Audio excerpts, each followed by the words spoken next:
So I'm an entrepreneur. I started my first company when I was 21 years old, and it grew to be a business that was doing 10.7 million in the first 3 years. Um, since then, I think I've done 7 startups that went 0 to 1 million in their first 12 months. I've had 3 businesses go north of 10 million. So I'm very much a startup founder. I get involved in starting things. My passion is starting things from scratch. Today, I run a group of 7 companies, which are a combination of businesses that I've started or bought. And I run an entrepreneur accelerator that's worked with 5,500 companies globally that helps them to stand out, scale up, and make a positive impact in the world.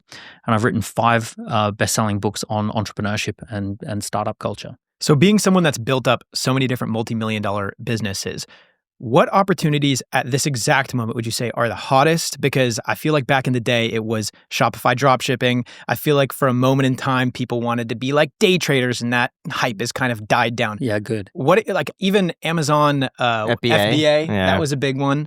What would you say right now are the main opportunities available? So I want to answer this in 3 parts. Opportunity 1, opportunity 2, and then how to think about that question. So opportunity 1 is a personal brand linked to an elegant, scalable business model. So if you can build a personal brand, if you can find someone who has a personal brand, and let's call it, that they have 100,000 plus followers and they've got a good relationship with those followers, and then you can link that personal brand to an elegant, scalable business model. That is probably the number one opportunity in the world. And when you see this, you'll see it everywhere. So like, for example, this drink is Chris Williamson and his business partner, who are both influencers. They've both got big personal brands, and they figured out we can put a scalable business model on the back of that.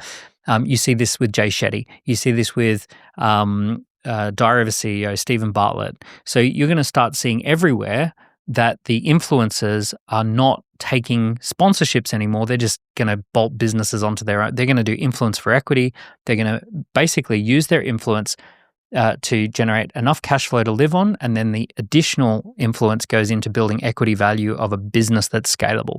And this is going to be a really sensible, investable, scalable business opportunity for a long time. Now, if you don't have a huge brand, you can be the one who finds a good business and links it to a personal brand. You can be a partner to someone who has a personal brand. So that's opportunity number 1. That's probably one of the biggest opportunities in the world. Second biggest opportunity is the one Cody Sanchez talks a lot about, which is taking over a baby boomer business. Baby boomers are aged 61 to 79. They have more than half the economy in their hands. So 52% of all value is in the hands of a small group of people who are 61 to 79. They have something like 70% of all business equity. So businesses by valuation mostly are owned by baby boomers. But they're at that stage of life where they don't want to be running those businesses anymore. They want to pass them down. And there is a demand and supply imbalance of the number of people who want to pass over a business versus who they can pass that business to. And that represents a huge opportunity for younger people. Like one of the coolest things you could do, I was talking to some young guys the other day. They're going to be buying a landscape gardening business, and the business is in decline and has been in decline for about 4 or 5 years, and it still does more than 7 figures of revenue, but it's in decline. And as soon as they just went and did some testing where they knocked on a few doors, what we did is got them to take an iPad. You go, take a photo of the front of the house. You ask ChatGPT to show what this house would look like fully landscaped. Go up to the front door and say, hey, we've done a rendering of your house, what it would look like fully landscaped. And people go, wow, that's incredible. ChatGPT's renderings, especially for like interior design, I heard they're incredible. Incredible. Yeah. Their ability, if you just say, hey, make it like this style, you don't even know what the proper nomenclature is, like words for a certain style. You just tell, I want it a little bit more elegant, a little bit more hard angles and stuff like that. And it makes crazy renderings. Yeah, it's wild, and it's free. Like these are types of things that used to cost maybe a few $100s and take a few weeks. So there was no way you could possibly go door to door showing people what the house would look like. Anyway, that's an example where the baby boomer's not going to do that. They don't have the energy for it. They're not in that phase of life. But a younger person who takes over that business, vendor financed, they buy the business with the previous owner financing them into the deal. Then they apply some technology, they apply some energy, and away they go. They've got that. Do you think this is something the average person can do though? Like with now that we can access, cheaper labor in all these different countries, and we have a global network and you have access to things like ChatGPT, that it's then decreased the bar in terms of like skill necessary for being a successful entrepreneur? Because the common argument against this is that not everyone can be an entrepreneur. Like, there's certain skills and maybe personality traits and character traits that are necessary in order to be an effective I agree with that. business Not owner. everyone can be an entrepreneur. Not everyone should be an entrepreneur. With that said, everyone can be part of an entrepreneurial team, and you're going to have a lot more fun being part of an entrepreneurial team than being part of a big corporate. So if you have an experience, I think you had an experience of going into an investment bank when you were young and they just shoved you in a corner. Oh, data entry. Yeah. And got you doing data. And you like just tried to say hello to the boss and he's like, you're not allowed to say hello to me directly. Yeah. Or the manager. Chain of command. Yeah, the shame of command, Yeah, right? You know, really. It was awful. You are not allowed to talk to the boss, right, directly. Like that's the kind of nonsense that people put up with in corporate jobs.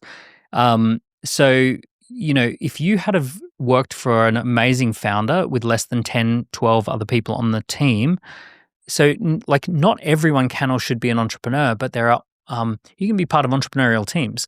Entrepreneurship is a team sport. One role on the team is captain of the team, founder, you know, that sort of thing. But there are plenty of other roles. Like in my entrepreneurial team, you know, I've got a CFO and a COO and a chief revenue officer.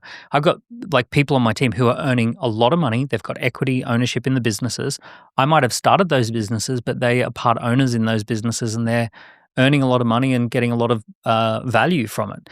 So you don't have to, like if you think being an entrepreneur means that you are a founder, that you're starting from scratch, not everyone can or should do that.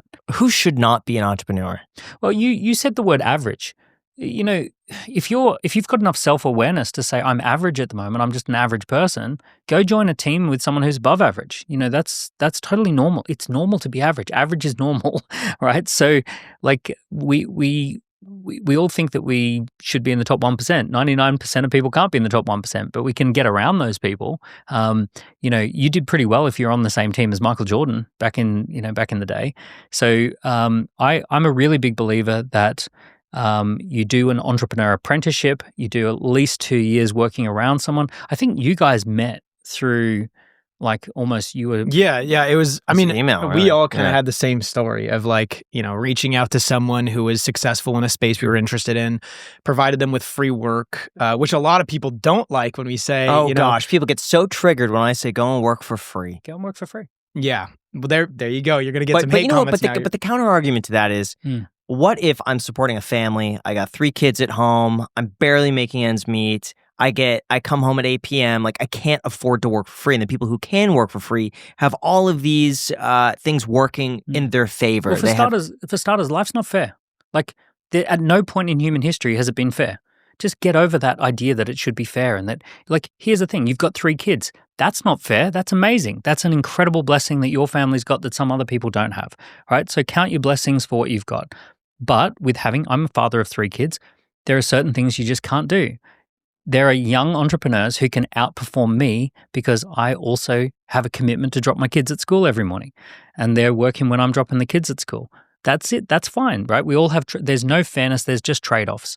Now, what you need to do is find a way.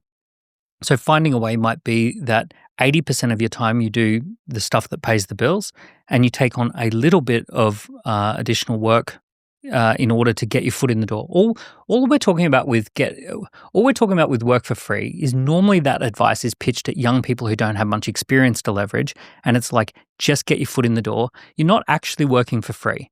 What you're doing is you're providing your labor in exchange for higher level experience than you could normally get your hands on.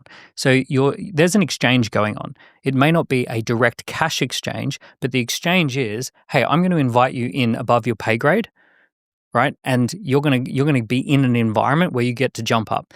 I have got 12 ex-employees who are now millionaires because they came and worked for me and around me, and they did 2 to 3 or 4 years working for me, and then they went off and did their own business, or they took over their family business, and now they're multimillionaires. My ex-assistant took over his father's business that was $500,000 a year, and it's now $5 million a year. 2 young guys who were on my sales team, they met on the sales team. They came up with their idea on the sales team. They left. They started a business and they sold it for $7 million. So, and these guys are early 20s. So, realistically, if you want to work in close proximity with me, like a lot of people would pay a lot of money to do that. So It's like paying for college. yeah, exactly. So yeah, people go, oh, you can't work for free, but you can go to college and get into debt, right? See, it's so funny. I said the same thing with Caleb Hammer, and he had one of his employees with him, and his employee was talking about how much he was making, and I said I thought that was great that he's getting paid for this because people would pay Caleb for that same job, and people got so upset that here I am advocating for free labor. But at the same time, I'm thinking, like, when you look objectively at the opportunity that what Caleb is doing and how much that's valuable to somebody else who wants to do that. I mean, like, if people should, like, his value, I think, is worth like 80 grand just to pay Caleb, Exactly. just to see how his team works. But just look at anyone who's a high performer. They ate glass for several years in one form or another. Ed Sheeran busking on the streets day after day after day while writing his songs, getting his performance skills. You get the comedians who do like years of like little tiny clubs and then they get their breakthrough. So it's just a way to accelerate. And by the way, you don't have to do that. It just takes longer. Like working for free is just an accelerant. So all we're talking about is, do you want to accelerate the time that it takes? It's no different to this. When I first arrived in London, 2006, I arrived with a suitcase and a credit card. And I don't know anyone. I've never been above the equator in my life. Born in Australia, moving to London for the first time. And I thought, okay, I want to accelerate the time that it takes to be successful in this city. So I rented a private dining room at a nice restaurant for 30 people. I reached out and found the who's who in the business scene that I was entering, and I invited them to a private dinner. And there was 28 people who came along. They mostly came to see each other. So I kind of reached out and said, hey, look, I'm coordinating. This is the guest list. These are the people who I'm inviting. And they were, oh, okay, I'll go because so-and-so's there. So I brought together this group of 28 people. I pay for dinner. I put the whole thing on. During the dinner, I stand up and I say, hey, look, I'm Daniel. I've just arrived. I'm young. I'm 25. I've just arrived from Australia. It's my first time in London. I'm looking to start a business. Ideally, I'd love to have a one-to-one meeting with you. I've just joined a great little members club for business. If you're happy to have a meeting with me, I'm going to head round and make a time. So I go around and I book 24 one-to-ones. I then do, in the following 2 weeks, I do 24 one-to-ones, and out of all of it, I think I agreed 20 joint venture affiliate partnerships where they were going to email their email list and help promote my launch event. Day of launch event, 800 bookings come in for our first launch event. I think a total was about 3,000 or 4,000 across the rest of the week.